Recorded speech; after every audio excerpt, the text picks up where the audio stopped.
আজই ডাউনলোড করুন আর এনজয় করুন আপনার পছন্দের শো।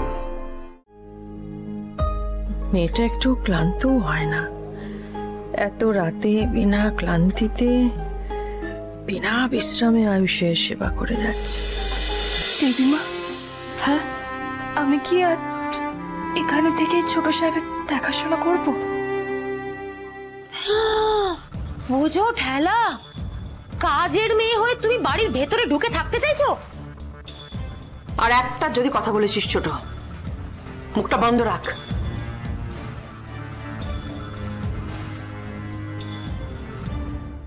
তুমি এখানেই থাকবে কুসুম আজ। আমি আর কুসুম আয়ুষের ঘরে আছি, তোমরা সবাই যাও, রাত হয়ে গেছে, যে যার ঘরে যাও আর বিশ্রাম নাও, যাও। মা, আমিও এখানে থাকি না। হ্যাঁ, আমি আর ঈশান বরং এখানেই থাকছি। কোনো দরকার নেই রাজ, আমি আর কুসুম আছি তো এখানে। ঈশান, তুমিও থাকবে না, যাও নিজের ঘরে গিয়ে বিশ্রাম নাও। রাজ, তুমিও যাও। সিদ্ধার্থ, প্লিজ ঘরে যাও, প্রয়োজন হলে আমি জানাবো। ছোট, ঘরে চলে যা, এখানে দাঁড়িয়ে থেকে কোনো লাভ নেই। দেবলীনা, যাও, তুমিও বিশ্রাম নাও। হয়েছে তোমার ফোড়ন কাটা? চলো চলো, দাঁড়িয়ে আছো কেন?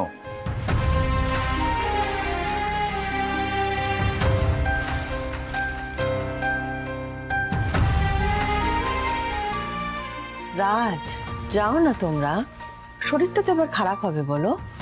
আমি আছি, কুসুম আছে, কোনো অসুবিধা নেই, যাও। মা, আমিও থাকি না তোমাদের সাথে। ঈশান, যেতে বললাম না?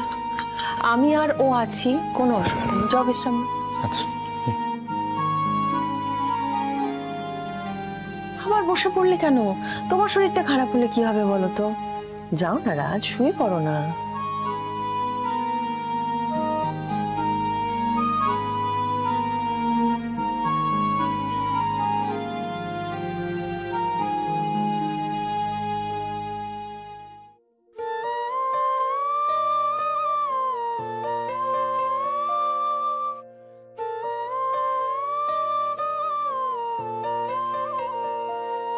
তার স্বপ্ন স্বপ্ন চোখে রূপ কথা নেমে আসে, সন্ধে তারার মতো একা জলে আকাশে।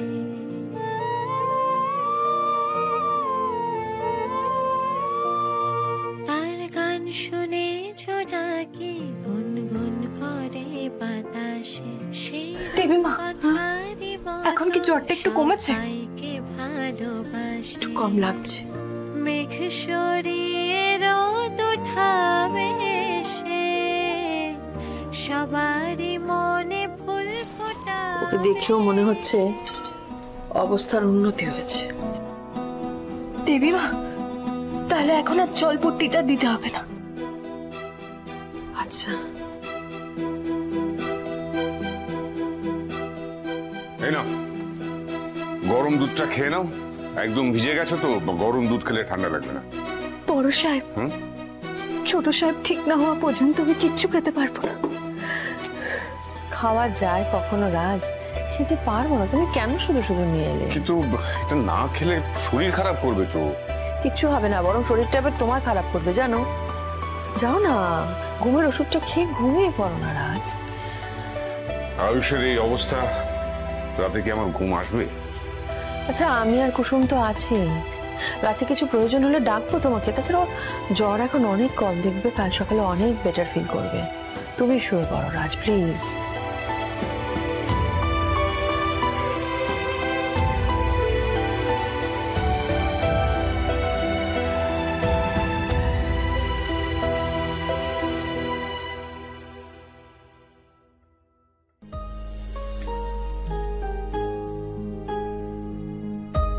মেয়েটা একটু ক্লান্তও হয় না, এত রাতে বিনা ক্লান্তিতে বিনা বিশ্রামে আয়ুষের সেবা করে যাচ্ছে।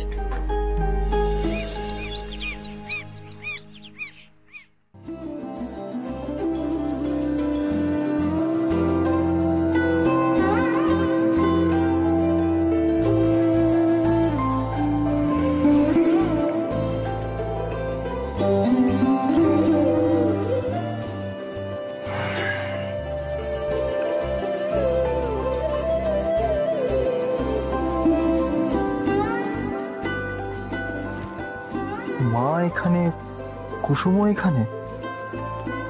মা তো বলেছিল কুসুমকে এই ঘরে আর না ঢুকতে, তাহলে ওরা দুজন এখানে এইভাবে ঘুমোচ্ছে? এই যে মহারানী, অনেক তো কাজ দেখালে কাল, আমাদের কি সকালে চা টা জুটবে না?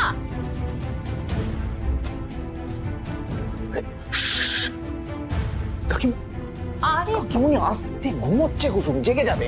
বাপরে বাপ, কাজের লোকের প্রতি তোদের এত দরদ কেন আমি বুঝি না বাপুরে। ওরা তো কালকে সারা রাত দুজনে এখানেই ছিল, দিদি আর কুসুম। কুসুম আর মা সারা রাত ঘুমোয়নি? ঘুমোয়নি তো কি হয়েছে? হ্যাঁ, ও আমার মাথা কিনে নিয়েছে নাকি? আশ্চর্য। হ্যাঁ, আজকে কি ছুটি নেবে নাকি তাই বলে? হ্যাঁ, কিসের এত চেঁচিয়েছি? ও মা, আয়ুষ উঠে পড়েছো, তুমি ঠিক আছো? হ্যাঁ মা, আমি ঠিক আছে। এই কে কোথায় আছো? শিগগিরই এসো, দেখো আয়ুষ একদম ঠিক হয়ে গেছে। এই এসো এসো এসো, দেখো দেখো দেখো, আয়ুষ পুরো সুস্থ। ভাইদা কোথায়? দেখি এই দেবীমা, একবার দেখুন তো ছোট সাহেবের জ্বর কমেছে কিনা। না, একদম নেই।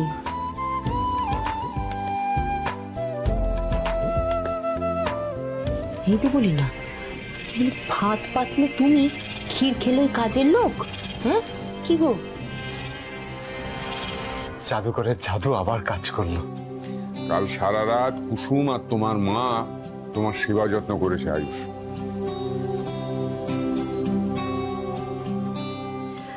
আমি কিচ্ছু করিনি রাজ, যা করার ও করেছে।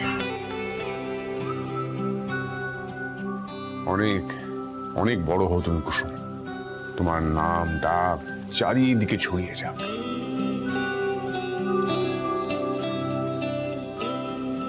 দেবীমা, আমি জামা কাপড় ছেড়ে স্নান করে আসছি, তারপরে এসে ছোট সাহেবের জল খাবার করে দিচ্ছি।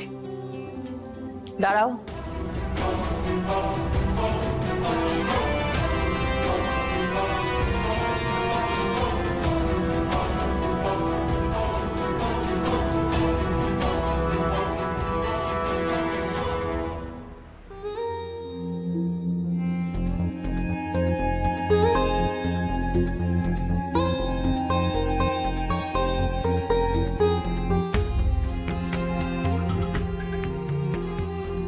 আমরা সবাই ঈশ্বরে বিশ্বাস করি জানো কুসুম, কিন্তু তুমি সবার থেকে আলাদা। কেন জানো? কারণ আমরা সব সময় আমাদের নিজেদের জন্য কিছু না কিছু চাই ঈশ্বরের কাছে। এই যেমন পড়াশোনায় যেন ভালো হই, রেজাল্ট যেন ভালো হয়, আমায় গাড়ি দাও, আমায় বাড়ি দাও, আমার সন্তানের যেন খুব ভালো বিয়ে হয়, ভালো চাকরি হোক, এইসব। কিন্তু তোমাকে কখনো আমি নিজের জন্য কিচ্ছু চাইতে দেখিনি।